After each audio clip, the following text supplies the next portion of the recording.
One of the real consequences of that loss of patience and returning to some semblance of normalcy, even before normalcy was upon us, is what we're seeing with schools now going forward, and which has profound labor market implications, particularly for women of color who are mothers. And I'm wondering what you all think Congress should be doing right now to help those workers in particular over what could be a fall or even more than a fall of not having school options, in-person learning for children, and having a real difficult choice to face of going to work and leaving your kids home alone, or having to just not work. Yeah, I think the fact that we didn't prioritize getting us in a place where schools could open in September back in March is a real indictment of our country. And, you know, like I think kids are always given short shrift. We don't do nearly enough to invest in kids in this country.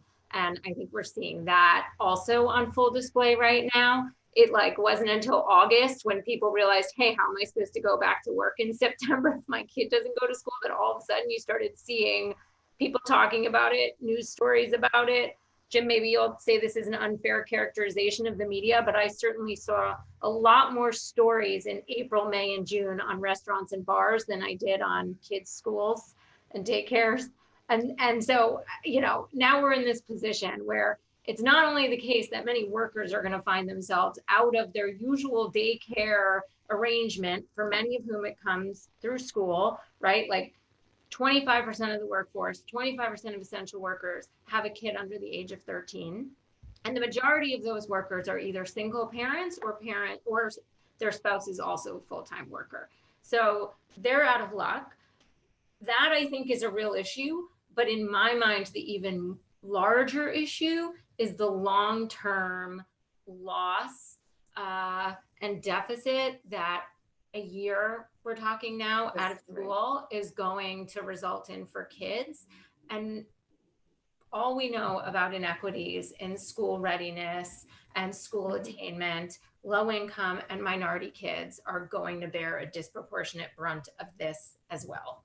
Well, and if we're expecting that, there's going to be distance learning and digital learning, when we know that there's a digital divide, when we know that in these households, not everybody has access to a computer, a laptop, some kind of a device that's going to connect them to the schools, right? So in addition to all that Melissa mentioned, right, we now have another area where we're seeing the inequality and where we see that the playing field is certainly not level, and for kids to miss several months to a year of school in a community, in communities of color and low income communities of color versus other communities, the effects to catch up are quite significant. So it's taking a problem and expand, making it go further into the future in terms of really trying to catch up on what it is we were trying to address in the first place.